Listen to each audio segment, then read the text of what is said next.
अस्सलाम वालेकुम। मुझे जाना था कुछ सर्दियों की शॉपिंग के लिए, तो सोचा आप लोगों को भी साथ ले लूँ क्योंकि विंडो शॉपिंग का अपना ही मज़ा है। तो काफ़ी जल्दी निकलने की कोशिश की ताकि बच्चों की स्कूल से वापसी से पहले पहले आ जाऊँ। और सुबह के वक्त बाज़ार जाने का ये फ़ायदा होता है कि आप आराम से ख़रीदारी कर लेते हैं, ज़्यादा रश भी नहीं होता। लेकिन इस दफ़ा ये कोशिश मेरी थोड़ी सी नाकाम ही होगी क्योंकि रोड पे बहुत ज़्यादा रश था। लेकिन खैर फिर भी कुछ काम अधूरे छोड़ दिए और मैं बच्चों की स्कूल से वापसी से पहले पहले घर वापस आ चुकी थी। ये है पाक खाजी बिरयानी, जो कि हमारे सब घर वालों की बहुत पसंदीदा है। मैं चैनल पे भी एक दफ़ा इसकी वीडियो अपलोड कर चुकी हूँ। और ये जनाब पहुँच के बाज़ार और काफ़ी ज़्यादा रश हो चुका था। सबसे पहला अटैक मैंने किया खुसा शॉप पे। हाइट मेरी अच्छी है तो मुझे फ़्लैट शूज़ ही हमेशा पसंद होते हैं, लेकिन लोकल और सस्ती शॉप से मुझे आम तौर पे अपने साइज़ का खुसा नहीं मिलता, पता नहीं क्यों। तो काफ़ी ज़्यादा पसंद आए मुझे। मैंने ईशा के साइज़ का यहाँ से पूछा तो उन्होंने कहा कि इसके लिए आपको 2 दिन के बाद मिलेगा।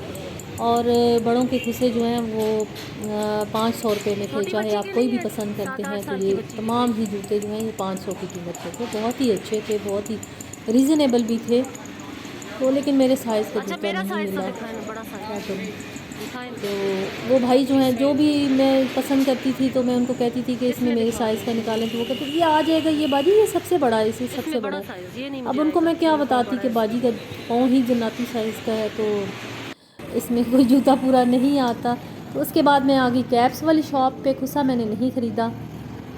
ईशा के लिए मुझे कैप लेनी थी, तो ये पिंक वाली मुझे ये वाली ये कितने की पसंद है? आई है। मैंने ईशा के लिए ख़रीद ली, जिस पे BODI लिखा हुआ है। और लड़कों की चीज़ें ख़रीदनी हो तो पता नहीं क्या वजह है कि अक्सर हमें कलर्स और वैरायटी ज़्यादा नहीं मिल रही होती। लड़कियों की चीज़ ख़रीदनी हो तो उसमें बहुत ज़्यादा वैरायटी होती है, एक के बजाय हम 2 भी ले लेते हैं। उसके बाद मैं आ गई, ये 2 पीस सूट्स की शॉप है। यहाँ पर शर्ट दुपट्टा और शर्ट ट्राउज़र के 2 पीस अवेलेबल थे। ये तो मुझे कुछ यूनिफॉर्म की तरह लगे, चेक वाले, ये मैंने नहीं लिए। लेकिन इसके अलावा मैंने 2 2 पीस यहाँ से ज़रूर लिए और इनके ट्राउज़र जो हैं वो मैंने आगे से जाके मैच कर लिए। तो बहुत ही अच्छे यहाँ पे और बहुत ही रीज़नेबल थे। ये 1300 में 2 पीस मिल रहा था शलवार कमीज़ का, और जो कमीज़ दुपट्टे का 2 पीस था वो था 1600 में। तो यहाँ से मैंने उनके साथ ट्राउज़र्स मैच किए जो मैंने शर्ट दुपट्टा लिए थे। ये बहुत अच्छी मेरी फेवरेट शॉप है।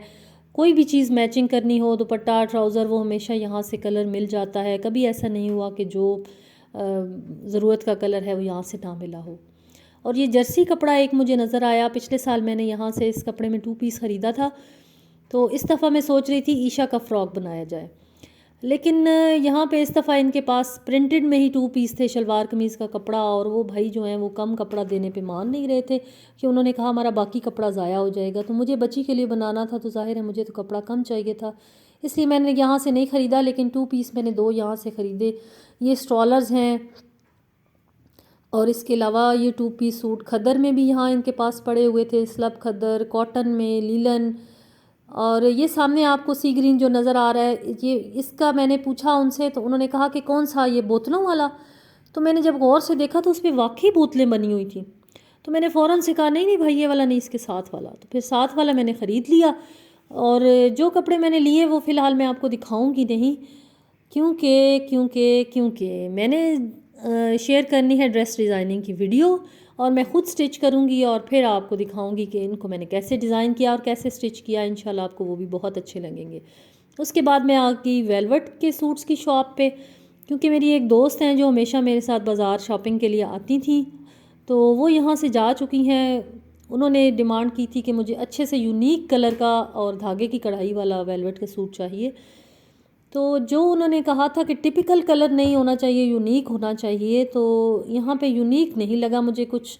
क्योंकि वेलवेट में कलर्स तो यहाँ पे काफ़ी सारे पड़े हुए थे, लेकिन नेवी ब्लू था, ग्रीन था, मैरून, रेड, तो यही टिपिकल कलर्स हैं जो हमेशा से होते हैं। तो इसलिए मुझे लगा कि ये कलर्स उनको पसंद नहीं आएंगे। बहरहाल मैंने उनके लिए वीडियो बना दी, वो मेरा व्लॉग भी देख लेंगी। वैसे भी मैंने उनको वीडियो शेयर कर दी, तो अगर उनको कोई अच्छा लगेगा तो ले लूँगी। लेकिन मुझे ये टिपिकल ही लग रहे थे सारे। एम्ब्रॉयडरी बहुत अच्छी हुई हुई थी और 4500 से इनकी प्राइसेस स्टार्ट थी। और इसके अलावा इसी दुकान पे ये फैंसी ड्रेसेस, ये भी बहुत अच्छे थे, इनकी प्राइसेस मुख्तलिफ थी। और ये आंटी जो दरमियान में खड़ी हुई हैं, इनका सूट तो मुझे बिल्कुल भी पसंद नहीं आया, और ना ही ये ऊपर वाले। लेकिन इसके अलावा बैक साइड पे जो हैं, यहाँ से मैंने 2 3 पीस ख़रीद लिए। क्योंकि सर्दियाँ शुरू हो रही हैं, तो सर्दियों के शुरू में पता है जब हमारे पास बहुत ज़्यादा गर्म कपड़े नहीं होते ना, तो सानू चढ़ जाते ने पाँव के ज़्यादा से ज़्यादा गर्म कपड़े बनाए लिए जाएं और फिर उनको जल्दी जल्दी स्टिच किया जाए। तो इंशाल्लाह मैंने ख़रीद लिए हैं, अब जल्दी स्टिच करूँगी और आपके साथ ड्रेस डिज़ाइनिंग की वीडियो भी ज़रूर शेयर करूँगी। ये पीच कलर का है, ये भी मुझे बहुत अच्छा लगा, और लेकिन ये नहीं बताऊँगी कि मैंने ख़रीदा था या नहीं ख़रीदा था, क्योंकि फिर तो मज़ा ही नहीं रहेगा, सरप्राइज़ ख़राब हो जाएगा। मैंने ड्रेस डिज़ाइनिंग की वीडियो बनानी है, वरना तो मैं आपको बता देती कि मैंने कौन सा ख़रीदा कौन सा नहीं ख़रीदा। ये भी मुझे बहुत अच्छा लगा। दुपट्टे के बॉर्डर पे एम्ब्रॉयडरी थी और फ्रंट पे पूरी एम्ब्रॉयडरी थी। तो यहाँ से मैंने 2 ख़रीदे थे, आप गेस करना चाहें तो कर सकते हैं कि मैंने कौन से ख़रीदे थे। ये भी मुझे बहुत अच्छा लगा। इसके भी दुपट्टे के दोनों साइडों पे एम्ब्रॉयडरी थी, पल्लू पे नहीं थी, और शर्ट का पूरा फ्रंट एम्ब्रॉयडर्ड था। बैक जो है वो कंट्रास्ट कलर में था, नेवी ब्लू सा। उसके बाद मैं आ गई जनाब सॉक्स की शॉप पे, और बच्चों के लिए मैं हमेशा सॉक्स ख़रीदती हूँ तो मैं एक जैसे ज़्यादा जोड़े ख़रीद लेती हूँ। उससे क्या फ़ायदा होता है कि अगर आप एक गुम हो जाता है पीस, तो फिर हमारा जोड़ा जो है वो दोबारा से कंप्लीट हो जाता है। तो जनाब ज़रूर शाबाश देना मैनू इस गल ते। उसके बाद मैंने ले लिए इलास्टिक। ये बच्चा काफ़ी देर से मेरे पीछे पीछे चल रहा था, बाजी इलास्टिक ले लो, इलास्टिक ले लो।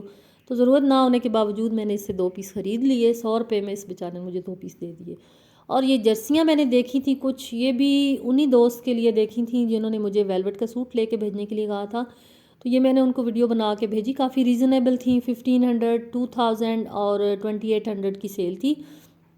फ़िक्स प्राइसेस थी लेकिन अच्छी लगी मुझे, तो वीडियो मैंने उनको बना के भेज दी। अब जो वो कहेंगी तो वो मैं उनके लिए लेके भेज दूँगी। और ये मैंने ख़रीदी हाई नेक्स। इतने प्यारे प्यारे कलर्स होते हैं हाई नेक्स के। तो ईशा जो मेरी बेटी है उसके लिए मैं तकरीबन हर उसके ड्रेस के साथ मैचिंग की हाई नेक ख़रीदती हूँ, ताकि वो जो ड्रेस पहने तो उसके साथ मैचिंग की हाई नेक मौजूद हो। लेकिन लड़कों की लेनी हो तो वो आसानी होती है, या तो हम वाइट लेते हैं या ब्लैक या स्किन।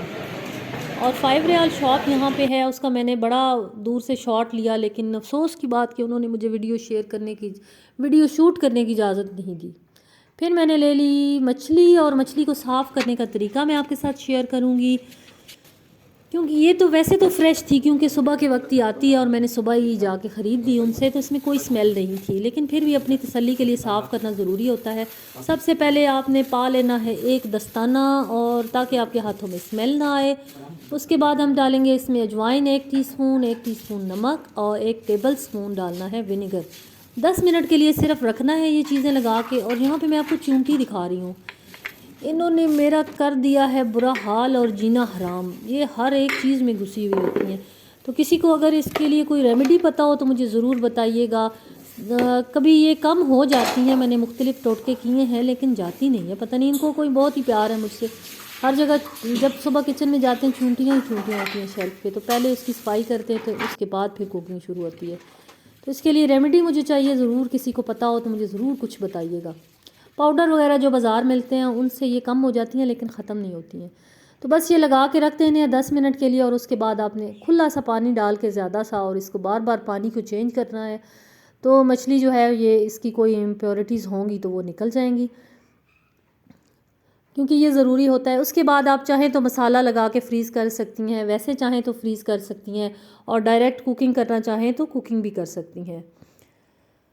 तो उम्मीद है ये व्लॉग आपको पसंद आया होगा। मैंने शॉपिंग भी शेयर की, और इस मछली की जो मैंने कुक की है उसकी तरकीब इंशाल्लाह मैं आपके साथ ज़रूर आइंदा शेयर करूँगी। आपको उम्मीद है पसंद आएगी। और ये साफ़ सुथरी नहा धो के मछली जो है वो निकल के आ गई है। अब मैंने इसको फ्रीज़ कर दिया। उसके बाद जब इसकी मैं रेसिपी बनाऊँगी तो वो भी ज़रूर आपके साथ शेयर करूँगी। उम्मीद है आपको पसंद आएगी। दुआओं में याद रखिएगा। अल्लाह हाफ़िज़।